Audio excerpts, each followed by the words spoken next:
ان پر امالکہ قوم کا ایک ظالم بادشاہ جالوت حکمرانی کرتا تھا جو ان پر ظلم کے پہاڑ توڑ رہا تھا۔ اللہ نے تمہارے لیے طالوت کو بادشاہ مقرر کیا ہے۔ طالوت جسمانی طور پر بہت لمبے چوڑے مضبوط اور علم والے تھے، لیکن مالدار نہیں تھے، وہ غریب خاندان سے آتے تھے۔ تابوت سکینہ وہ صندوق ہے جو موسیٰ علیہ السلام کے بعد ان کے سامان کو رکھنے کے لیے استعمال کیا گیا تھا۔ اس کی حقیقت یہ ہے کہ یہ ایک بہت مقدس اور برکت والا صندوق، اور جب انہوں نے نہر پار کی اور سامنے جالوت کے لشکر کو دیکھا تو کہنے لگے، آج ہم میں جالوت اور اس کے لشکروں سے لڑنے کی طاقت نہیں۔ وہ چھوٹا سا پتھر ہوا کو چیرتے ہوئے سیدھے اس ظالم بادشاہ کی پیشانی میں جا گھسا، اور وہ پہاڑ جیسا انسان ایک کھوکھلے درخت کی طرح زمین پر آ گرا۔ اللہ نے ان کے لیے ایک انوکھا معجزہ ظاہر کیا، اور ہم نے ان کے لیے لوہے کو نرم کر دیا۔ وہ لوہے کو آگ میں تپائے بغیر اپنے ہاتھوں سے ایسے موڑ دیتے تھے جیسے کوئی عام انسان مٹی یا موم کو موڑتا ہے۔ السلام علیکم ورحمۃ اللہ وبرکاتہ۔ زندگی میں سب سے بڑی دولت کیا ہے؟ شان و شوکت، طاقت، یا پھر وہ روحانی سکون جو دل کو تسلی دے دے؟ ہر انسان کسی نہ کسی کو اپنا آئیڈیل مانتا ہے، کوئی ایک بہترین لیڈر کو تو کوئی ایک عادل حکمران کو۔ لیکن اگر آپ کو ایک ایسی شخصیت مل جائے جس میں لیڈرشپ، انصاف اور عبادت کا ایک ایسا بہترین کمبینیشن ہو جسے دیکھ کر انسان کی عقل حیران رہ جائے، تو آپ کیا کہیں گے؟ آج ہم ایک ایسے ہی عظیم شخصیت کی داستان سننے جا رہے ہیں جن کی زندگی ایک نایاب مثال ہے۔ یہ کہانی ہے اس نبی کی جن کی خوبصورت آواز میں اللہ نے وہ تاثیر رکھی تھی کہ بے جان پہاڑ اور ہوا میں اڑتے پرندے بھی رک کر ان کے ساتھ اللہ کی حمد و ثنا میں مشغول ہو جاتے تھے۔ یہ وہ شخصیت ہیں جن کے لیے اللہ نے لوہے کو موم کی طرح نرم کر دیا تاکہ وہ بہترین آرمر بنا سکیں، جنگ کے لباس بنا سکیں۔ یہ کہانی ہے اس بادشاہ کی جس نے ایک چھوٹے سپاہی سے بادشاہ بننے تک کا سفر طے کیا، اور جس کے انصاف کا ڈنکا زمین کے ہر کونے میں بجا۔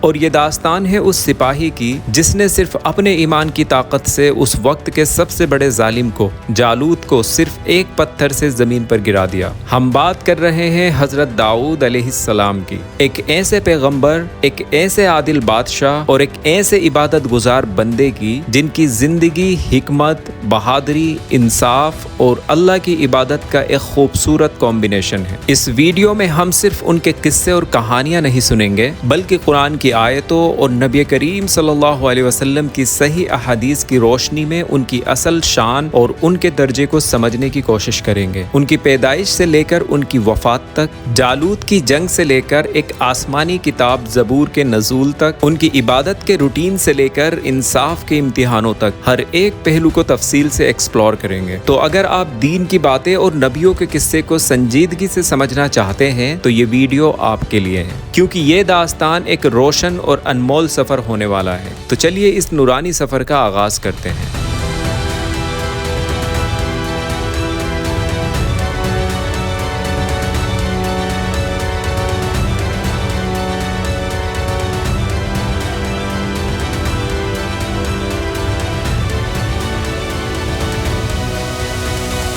حضرت داؤد علیہ السلام کی داستان شروع ہوتی ہے اس دور سے جب بنی اسرائیل پھر سے گمراہی اور ذلت کا شکار تھے۔ ان سے ان کی بدعمالیوں کی وجہ سے تابوت سکینہ، جس میں ان کے لیے برکت کی نشانیاں تھیں، چھن چکا تھا۔ ان پر امالکہ قوم کا ایک ظالم بادشاہ جالوت حکمرانی کرتا تھا جو ان پر ظلم کے پہاڑ توڑ رہا تھا۔ تھک ہار کر بنی اسرائیل اپنے وقت کے نبی حضرت سموئیل یا شموئیل علیہ السلام، بائبل میں جن کا نام سیمیول ہے، بنی اسرائیل ان کے پاس گئے اور درخواست کی۔ اس واقعے کو قرآن کی سورہ البقرہ میں بڑے واضح انداز میں بیان کیا گیا ہے۔ انہوں نے کہا، یعنی بنی اسرائیل نے اپنے پیغمبر سے کہا، ہمارے لیے ایک بادشاہ مقرر کر دیجئے تاکہ ہم اللہ کی راہ میں جنگ کریں۔ حضرت سموئیل علیہ السلام نے انہیں خبردار کیا کہ کہیں ایسا نہ ہو کہ جنگ فرض ہونے کے بعد تم پیٹھ دکھا دو اور پیچھے ہٹ جاؤ۔ ان کی قوم نے ان سے وعدہ کیا کہ وہ لڑیں گے۔ اس کے بعد حضرت سموئیل علیہ السلام نے اللہ کے حکم سے اعلان کیا، اللہ نے تمہارے لیے طالوت کو بادشاہ مقرر کیا ہے۔ طالوت جسمانی طور پر بہت لمبے چوڑے مضبوط اور علم والے تھے، لیکن مالدار نہیں تھے، وہ غریب خاندان سے آتے تھے۔ قوم کے سرکش سرداروں نے فوراً اعتراض کیا اور انہوں نے کہا، بھلا اس کی حکومت ہم پر کیسے ہو سکتی ہے؟ اس سے زیادہ بادشاہت کے حقدار تو ہم ہیں، اور اسے تو مال کی وسعت بھی نہیں دی گئی، یعنی اس کے پاس تو پیسہ بھی نہیں ہے، یہ ہم پہ کیسی بادشاہت کریں گے؟ اب یہ ان کی مٹیریلزم سوچ تھی۔ انہوں نے طاقت اور کیپیسٹی پر دولت کو پریفرنس دی، لیکن اللہ का सिलेक्शन इंसानी पैमानों का मोहताज नहीं होता। उनके नबी ने जवाब दिया,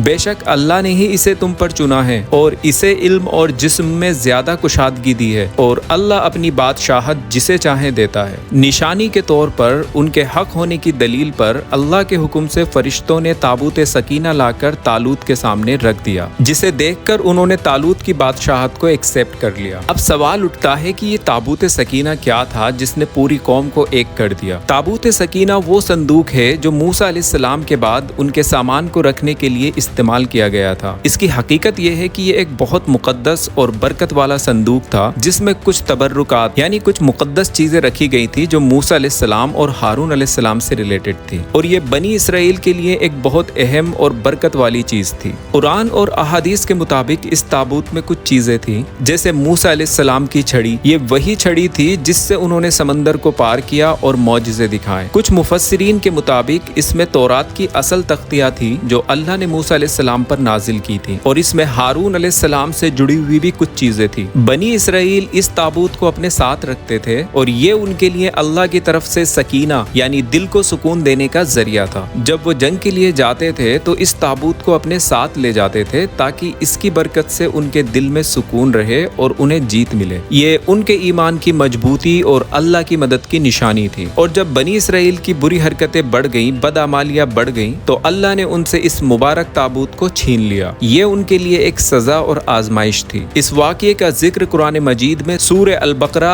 आयत 248 में भी मिलता है, जिसमें अल्लाह फरमाते हैं, और उनसे उनके नबी ने कहा कि उसकी बादशाहत की निशानी यह है कि तुम्हारे पास वो ताबूत आएगा जिसमें तुम्हारे रब की तरफ से सुकून, तसल्ली है और आले मूसा और आले हारून के छोड़े हुए तबर्रुकात हैं, उसे फरिश्ते उठाकर लाएंगे। यकीनन इसमें तुम्हारे लिए बड़ी निशानी है अगर तुम ईमान वाले हो। और बाद में जब अल्लाह ने तालूत को बादशाह बनाया और बनी इसराइल को ये ताबूत दोबारा मिला तो ये इस बात की निशानी थी कि अल्लाह ने उन पर दोबारा अपनी रहमत नाजिल की है। तो जब बनी इसराइल ने तालूत को बादशाह मान लिया, अब वक्त था बनी इसराइल के ईमान के इम्तिहान का। तालूत एक लश्कर लेकर जालूत के मुकाबले के लिए निकले। रास्ते में एक नहर आई। तालूत ने अपनी फौज की फर्माबरदारी और सेल्फ कंट्रोल को परखने के लिए ऐलान किया, जिसका जिक्र कुरान में है, बेशक अल्लाह तुम्हारा इस नहर के जरिए इम्तिहान लेने वाला है, तो जिसने इस नहर से जी भर के पानी पी लिया वो मुझसे नहीं, और जिसने इसे ना चखा वो यकीनन मुझसे है, सिवाय उसके जो अपने हाथ से एक चुल्लू भर ले। लेकिन बनी इसराइल की फितरत यहाँ भी गालिब आ गई। सख्त गर्मी और प्यास के बावजूद अल्लाह का हुक्म साफ था, मगर उनमें से चंद लोगों के सिवा सब ने पानी पी लिया। नतीजा फौरन सामने आ गया। जिन लोगों ने पेट भरकर पानी पिया उनकी हिम्मत टूट गई, और जब उन्होंने नहर पार की और सामने जालूत के लश्कर को देखा तो कहने लगे, आज हम में जालूत और उसके लश्करों से लड़ने की ताकत नहीं। लेकिन वो छोटी सी जमात जिसमें तालूत और ईमान पर साबित कदम रहने वाले लोग थे, उनका यकीन बुलंद था। उन्होंने कहा, कई बार छोटी जमातें बड़ी जमातों पर अल्लाह के हुक्म से गालिब आई हैं और अल्लाह सब्र करने वालों के साथ है। अब यहाँ इस मैदान जंग में हमारी दास्तान के मरकजी किरदार हजरत दाऊद अलैहिस्सलाम सामने आते हैं। वो अभी नौजवान थे और तालूत के लश्कर में एक आम सिपाही की हैसियत से शामिल थे। इधर जालूत अपने लोहे के भारी लिबास में गरज रहा था और मुकाबले के लिए ललकार रहा था। उसकी हैबत से बड़े बड़े बहादुरों के दिल में डर बैठा हुआ था। लोग जालूत के पास जाने से भी घबरा रहे थे। फिर हजरत तालूत ने ऐलान किया कि जो जालूत को कत्ल करेगा वो अपनी रियासत से कुछ हिस्सा उसे देंगे। कई लोग आगे बढ़े लेकिन जालूत को देखकर पीछे हट गए। तब लश्कर की सफों से एक नौजवान निकला जिसके चेहरे पर ईमान का नूर और दिल में अल्लाह पर तवक्कुल था। ये हजरत दाऊद अलैहिस्सलाम थे। जब दाऊद अलैहिस्सलाम सामने आए तो जालूत उनके सादे लिबास और हाथ में एक गुड़ेल देखकर हंसने लगा। उन्होंने अपनी गुड़ेल में पत्थर रखा, अल्लाह का नाम लेकर घुमाया और जालूत की तरफ निशाना लगाया। वो छोटा सा पत्थर हवा को चीरते हुए सीधे उस जालिम बादशाह की पेशानी में जा घुसा और वो पहाड़ जैसा इंसान एक खोखले दरख्त की तरह जमीन पर आ गिरा और एक लम्हे में मैदान का नक्शा बदल गया। जालूत के मरते ही उसके लश्कर में भगदड़ मच गई और अल्लाह ने उस छोटी सी लेकिन मुत्तकी जमात को एक क्लियर विक्ट्री अता फरमाई। तो उन्होंने अल्लाह के हुक्म से उन्हें शिकस्त दी और दाऊद ने जालूत को कत्ल कर दिया। इस वाक़ये ने हजरत दाऊद अलैहिस्सलाम को पूरी कौम की आंखों का तारा बना दिया। तालूत ने अपना वादा पूरा किया और यहाँ से हजरत दाऊद अलैहिस्सलाम की अजमत का वो सफर शुरू होता है जिसने उन्हें नबूवत और बादशाहत के आला मकाम तक पहुँचाना था। जालूत पर फतेह के बाद अल्लाह ताला ने हजरत दाऊद अलैहिस्सलाम पर अपनी نعمتوں کی بارش کر دی۔ قرآن کہتا ہے اور اللہ نے انہیں بادشاہت اور حکمت عطا فرمائی اور انہیں جو چاہا وہ سکھایا۔ یہ اسلامی تاریخ میں ایک یونیک مقام ہے جہاں اللہ نے ایک ہی شخصیت میں نبوت اور بادشاہت دونوں کو جمع کر دیا۔ انہوں نے بنی اسرائیل پر 40 سال تک ایک عادل اور مضبوط حکمران کے طور پر حکومت کی۔ ان کی سب سے بڑی شان یہ تھی کہ اللہ نے انہیں نبوت سے سرفراز کیا اور ان پر اپنی مقدس کتاب زبور نازل فرمائی۔ اللہ فرماتا ہے اور ہم نے داؤد کو زبور دی۔ زبور اللہ کی حمد، دعاؤں، نصیحتوں اور ذکر و اذکار کا ایک نورانی کلیکشن ہے، اور اللہ نے انہیں ایسی آواز دی تھی جیسی کسی انسان کو نہیں دی گئی۔ ان کی آواز میں ایسی خوبصورتی، ایسی کشش اور ایسی روحانیت تھی کہ جب وہ زبور پڑھتے تو صرف انسان ہی نہیں بلکہ کائنات کی ہر چیز ان کے ساتھ زبور پڑھنے لگ جاتی۔ قرآن اس منظر کو بڑے اچھے انداز سے بیان کرتا ہے، اور یقیناً ہم نے داؤد کو اپنی طرف سے بڑا فضل دیا تھا۔ ہم نے حکم دیا اے پہاڑوں اس کے ساتھ تسبیح کرو، اور پرندوں کو بھی یہی حکم ہے۔ ایک اور جگہ اللہ فرماتے ہیں بے شک ہم نے پہاڑوں کو حکم کے تابع کر دیا تھا، وہ صبح اور شام ان کے ساتھ تسبیح کرتے تھے، اور پرندوں کو بھی جو جمع ہو جاتے تھے سب اس کے فرما بردار تھے۔ امیجن کیجئے اس منظر کا جب اللہ کا ایک نبی زمین پر ذکر کر رہا ہے اور آسمان کے پرندے اور زمین کے پہاڑ اس کے ساتھ ہم آواز ہیں، سب ساتھ ساتھ اللہ کی حمد و ثنا کر رہے ہیں۔ وہ کیا ہی خوبصورت منظر ہوگا اور کیسی آواز گونج رہی ہوگی۔ اس کے ساتھ ساتھ اللہ نے انہیں دو اور خاص معجزے عطا فرمائے جو ان کی بادشاہت اور تبلیغ میں مددگار ثابت ہوئے۔ نمبر 1، فولاد کا نرم ہونا۔ حضرت داؤد علیہ السلام ایک حکمران ہونے کے ساتھ ساتھ اپنے ہاتھ کی محنت سے روزی کماتے تھے۔ اللہ نے ان کے لیے ایک انوکھا معجزہ ظاہر کیا اور ہم نے ان کے لیے لوہے کو نرم کر دیا۔ وہ لوہے کو آگ میں تپائے بغیر اپنے ہاتھوں سے ایسے موڑ دیتے تھے جیسے کوئی عام انسان مٹی یا موم کو موڑتا ہے، اور اس سے وہ کیا بناتے تھے؟ قرآن آگے بتاتا ہے حکم دیا آپ اس سے وسیع زرے بنائیں اور کڑیوں کو اندازے سے درست رکھیے، یعنی انہوں نے انسانیت کو جنگ کے لیے بہترین اور ہلکی زرے بنانے کا فن سکھایا۔ نمبر 2،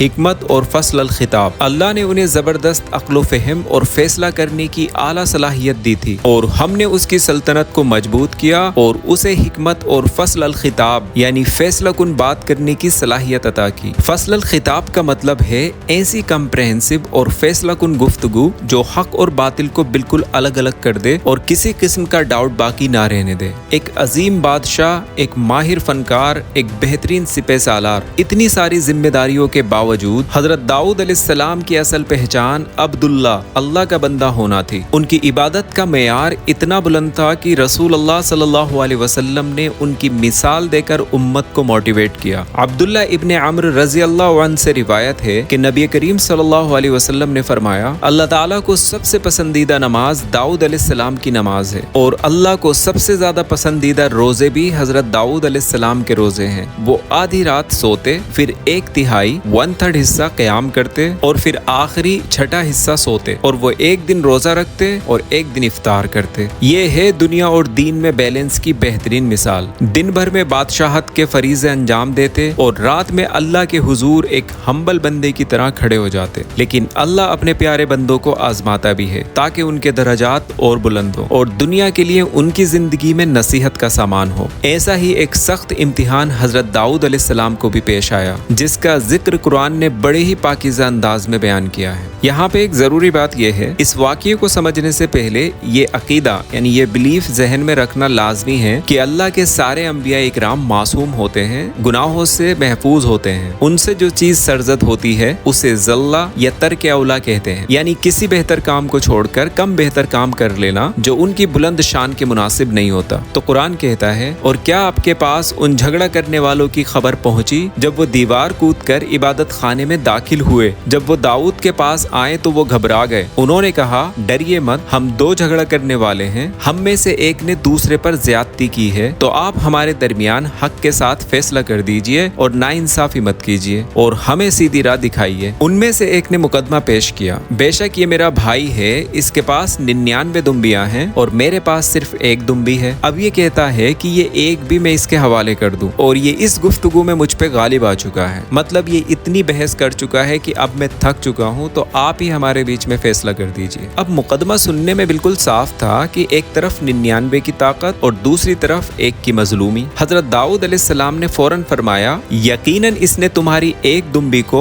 अपनी दुम्बियों में मिलाने का मुतालबा करके तुम पर जुल्म किया है। मतलब दाऊद अलैहिस्सलाम ने जिसके पास 99 दुम्बियां थी उसको गुनहगार ठहरा दिया, लेकिन जैसे ही उन्होंने ये फैसला सुनाया उन्हें फौरन अपनी जल्दबाजी का एहसास हुआ, क्योंकि इंसाफ का तकाजा ये था कि वो दूसरी पार्टी का भी मौकिफ सुने, लेकिन उन्होंने सिर्फ एक की बात सुनते ही फैसला सुना दिया। तो ये जो दोनों बंदे थे दरअसल फरिश्ते थे जो अल्लाह के हुक्म से हजरत दाऊद अलैहिस्सलाम का इंसाफ और सब्र को परखने आए थे। तो हजरत दाऊद अलैहिस्सलाम ये समझते ही कि उनसे तर्क औला हुआ है एक ऐसा काम जो उनकी नबूवत और आदिल बादशाह की शान के लायक नहीं था, उनका दिल अल्लाह के खौफ से कांप उठा। कुरान कहता है, और दाऊद अलैहिस्सलाम समझ गए कि हमने उन्हें आजमाया है तो उन्होंने अपने रब से मगफिरत तलब की और सजदे में गिर गए और अल्लाह की तरफ रुजू किया, तो हमने उनका वो कसूर माफ कर दिया और बेशक उनके लिए हमारे पास यकीनन कुर्ब और बेहतरीन ठिकाना है। इस वाक़ये के फौरन बाद अल्लाह ने उन्हें याद दिलाया, ए दाऊद, बेशक हमने आपको जमीन में खलीफा बनाया है तो लोगों के दरमियान हक के साथ फैसला करो। ये वाक़या हम सब के लिए, खास तौर पर फैसला करने वालों के लिए एक जबरदस्त सबक है। अल्लाह ने हजरत दाऊद अलैहिस्सलाम को एक और अजीम नेमत से नवाजा था, वो थे उनके बेटे हजरत सुलेमान अलैहिस्सलाम।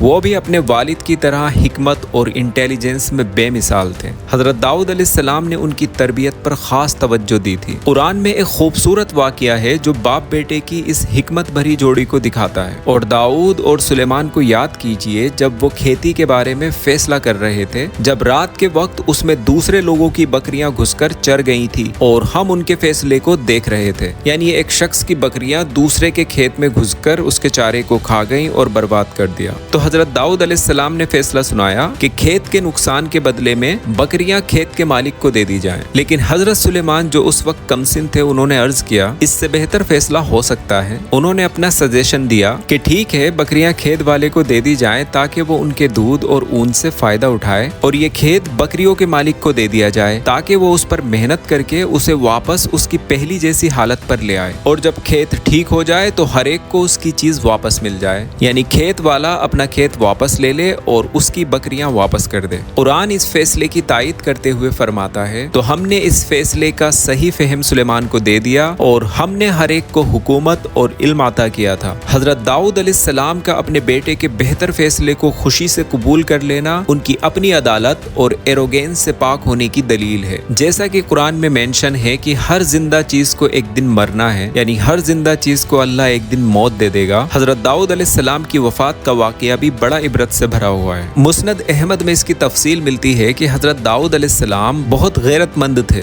जब वो घर से बाहर जाते तो दरवाजे मजबूती से बंद कर जाते थे। एक दिन जब वो घर में थे, एक शख्स अंदर मौजूद था। उन्होंने पूछा, तुम कौन हो? उसने कहा, मैं वो हूँ जो बादशाहों से इजाजत नहीं लेता और जिसे कोई रुकावट रोक नहीं सकती। हजरत दाऊद अलैहिस्सलाम फौरन पहचान गए और फरमाया, तो फिर तुम मलकुल मौत हो। उन्होंने उनका खैर मकदम किया और फिर वो अपनी इबादत की हालत में थे कि उनकी रूह परवाज कर गई। रिवायत में आता है कि उनकी वफात के दिन सख्त धूप थी। उनके जिस्म मुबारक को जब ले जाया जा रहा था तो उनके बेटे हजरत सुलेमान अलैहिस्सलाम ने परिंदों को हुक्म दिया, अपने परों से अल्लाह के नबी दाऊद पर साया करो। परिंदों ने इस तरह साया किया कि जमीन पर अंधेरा महसूस होने लगा। ये अल्लाह की तरफ से अपने प्यारे नबी के लिए एक आखिरी इकराम था।